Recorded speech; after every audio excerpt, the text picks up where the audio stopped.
The world held its breath as history was made in the heart of the Vatican. Millions of people from all corners of the globe watched, prayed, and waited in anticipation.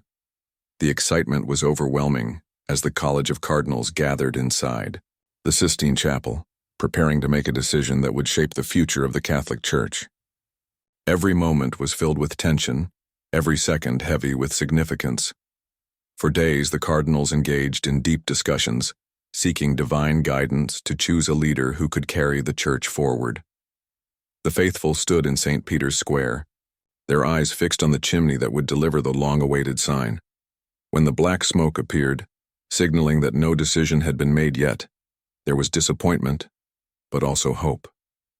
The process was sacred, and the world understood that such an important choice could not be rushed.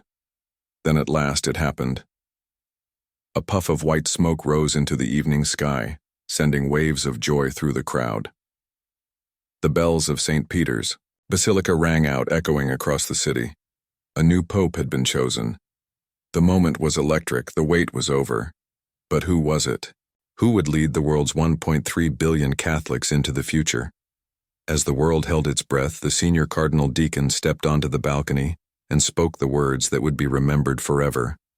Habemus papam. The new pope was none other than Cardinal Luis Antonio Tagle. This was a historic moment unlike any other. Cardinal Tagle was not just any cardinal. He was the first pope from the Philippines, a country where Catholicism is deeply rooted in the culture and daily life. It was a moment of pride, not just for Filipinos but for all of Asia. For centuries, the leadership of the Church had been centered in Europe, but now, a new voice was rising from the East. Luis Antonio Tagle's journey to the papacy was extraordinary. Born in Manila in 1957, he came from humble beginnings. His deep faith and dedication led him to priesthood in 1982, and from there, his rise was swift. Known for his intelligence, compassion, and humility, he quickly became a beloved figure within the Church. As Bishop of Habemus, he was deeply connected to his community, always available to listen and guide with kindness. When he became the Archbishop of Manila in 2011, his influence grew even stronger. He was not a leader who sought power, but one who believed in service, love, and humility. In 2012, Pope Benedict XVI made him a cardinal, recognizing his exceptional leadership and unwavering faith. Tagle's message had always been clear. The Church must serve everyone, especially the poor and the marginalized.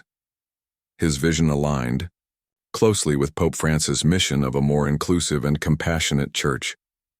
People admired him not just for his wisdom, but for his ability to connect with people from all walks of life. He spoke with warmth, his words filled with hope and understanding. Back in the Philippines, the news of his election as Pope sent waves of celebration across the country. Church bells rang, people poured into the streets, and prayers of gratitude filled the air.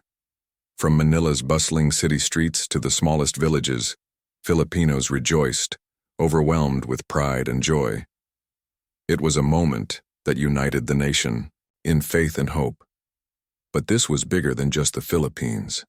Cardinal Tagle becoming Pope Francis II was a monumental shift for the entire Catholic Church.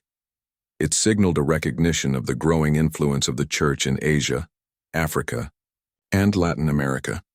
It was a turning point, a new chapter that promised to bring fresh energy and diversity to the Church's leadership. The world looked on as Pope Francis II stepped forward for the first time to address the faithful. His voice was steady, his smile warm. He spoke of unity, love, and the need to embrace the future with hope. His words resonated deeply, not just with Catholics, but with people of all beliefs. His election as Pope represented more than just a change in leadership. It was a sign that the Church was evolving. It was a reminder that faith knows no borders, that spirituality is not confined to one continent or one tradition. The Church was embracing its global nature, and Pope Francis II was the symbol of this new era. The celebrations continued as the world welcomed its new pope. In the Philippines, the joy was endless.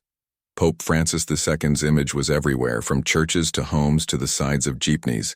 His story was an inspiration, a man of the people rising to become the leader of one of the world's largest religious communities.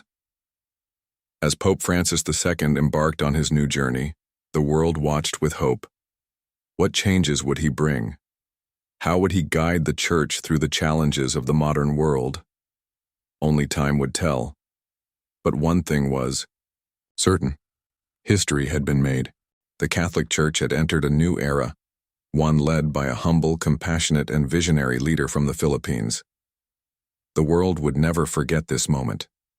The moment when the Church embraced its future with open arms and endless possibilities.